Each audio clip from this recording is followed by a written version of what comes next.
Welcome to DentonRadio.com, powered in part by Classic of Denton. The views and opinions expressed by the show hosts and their guests are those of the show host and guests, and not necessarily those of the sponsors, DentonRadio.com, or the Denton Convention and Visitors Bureau. For more information, visit the Policies and Procedures page at DentonRadio.com. Everybody, thank you very much for tuning in with us this morning. We are super excited to be bringing you more Thin Line information. On the phones with us, we have the one, the only Andrew Chabet, the director and producer of Woke the Monster. That's going to be right here at Thin Line. So, Andrew, how's it going? It's going good. Just hanging out at home, as I'm sure everyone else is. Pretty much, yeah. So, thanks everybody for tuning in with us. For those that don't know, Thin Line is going virtual this year. Everybody is going to be able to still enjoy the documentary series from the comfort of your own home. You don't have to miss out on anything, and still you can remain safe and socially distant and all of that good stuff. So, Andrew, let's go into this film a little bit. It's really cool concept. We got to talk just a little bit before we got started, about a few of the ins and outs. But go ahead and give everybody the rundown of what Woke the Monster is and what they can expect to see. Yeah, so Woke the Monster, it follows an Army veteran, Shaun Livingston, through his first 100-mile trail race through the Appalachian Mountains. And he's running this race to essentially prove to himself and his family as well that he's overcome his heroin addiction, and he's finally on the right path to his recovery. The most interesting thing is 18 months prior to this race, Shaun was addicted to shooting heroin. He was homeless. He was outcasted by his family, and he was facing a 20-year prison sentence. And just the pure fact that he fell in love with trail running and was able to, overcome those feats. He really wants to. His main goal to finish this race is to really prove to his family that he's on the right path. That's cool. So you said 100 days before? 18 months before. Oh, 18 months before. Okay. Yeah, Okay. 18 months before he 18 months before he couldn't run a mile. Wow. And so now he's attempting to run 100 miles. That's in incredible. In like 30 hours is the cutoff time. Wow. That's amazing. Really incredible. And it sounds like it's an extremely inspiring film. Yeah, it inspired me a lot. I never grew up with addiction. I know a lot of people. They know someone who has a mental health issue or addiction. When I got married, was the same time I met Shaun, and I did another little film on Shaun for a nonprofit in Austin. Cool. And when I got married, my brother-in-law was going through kind of the worst through his addiction. So me telling Shaun's story and working with Shaun and his family, it was kind of my own personal way to learn about this disease. And then like I really wanted the family's aspect in it, because I saw what it was doing to my wife and her family. And I know sometimes the person with the disease never really sees or understands what it does to their family. So I really wanted to tell the family's perspective as well as telling Shaun's perspective. So we tell the whole story of him and his family's journey through his addiction and PTSD from the military. Wow. Before he was addicted, during his addiction, and now during his recovery. And we tell that whole story through this 100-mile trail race, just because within this whole race, it's a great metaphor for his entire life, just all the ups and downs that he went through, that him and his family went through during his addiction. We kind of really see that as he runs the race as well. So wow. It was interesting on that point. Yeah. So anybody that knows someone that's struggled with addiction, that has struggled with addiction themselves, that has family struggling with this kind of a thing, or is just wanting to learn more, could really gain some insights from this film. Yeah, exactly. And I mean, I know like when we all go on Netflix, there's tons and tons and tons of films and documentaries on the opioid crisis and addiction in our society and all this.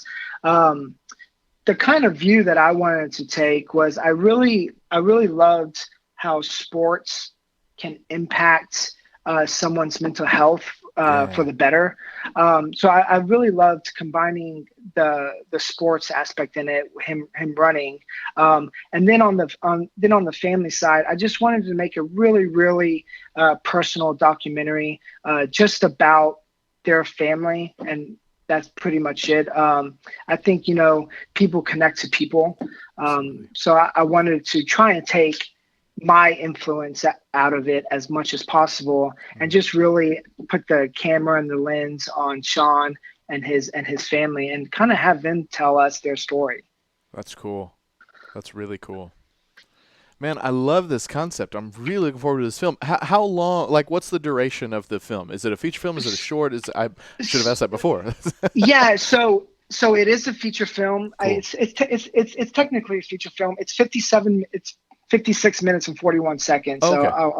I'll call it 57 minutes. Awesome. Um, it's 57 minutes. I didn't have a time limit going into it, to be honest. I thought it was going to be 30 minutes. But I just wanted to tell the story the way it should be told. Hmm. And at the end, it just kind of landed at 57 minutes, which is good, because the next step to this process is we do want to try and kind of develop a documentary series behind Woke the Monster and this whole concept, and finding other people and families out there like Sean, but that are doing like sports. Like I think it would be Cool. cool to, focus on a snowboarder that's going Yeah. through their own recovery, or a mountain climber, or a kayaker. Some different sports with people going through their own recovery. That's really, really interesting. I love that idea. That's super, super cool. I'm really looking forward to seeing this film. But was there anything in making this film, without giving too much away or anything, but was there anything through the process of making this that you learned that you didn't expect that you were going to learn about this process? About the documentary process, or just working with, I Well, mean, someone the who's going through the process of recovery through sports and things that are happening in yeah. the family and those kinds of dynamics. I'm curious if there's some big takeaways that you weren't expecting. Yeah, so the biggest one is, and I told Sean's family this from the beginning. I didn't want to exploit their situation, but in turns, I wanted to take their story and shape it and share it with everyone else, because I believe addiction is America's most neglected disease. Mm, And, through this documentary, like we strive to, kind of break that stigma of addiction, through telling Sean and his family story, just saying like it's okay to talk about it. It's that's okay great. to talk about addiction because it is a disease, and or if you have PTSD or anything like that. The hardest thing for me was, it was very personal. I mean, I was seeing what it was doing to my wife and her family at the same time I was making this, and and seeing, like working with Sean, and then going home on the weekends and seeing my brother-in-law, and just kind of wishing that he would get to that place Sean was. And I was really making it for him as well, so I could show him, hey, look at this guy, he's doing it. And then a hard part was when I was interviewing Sean's sister.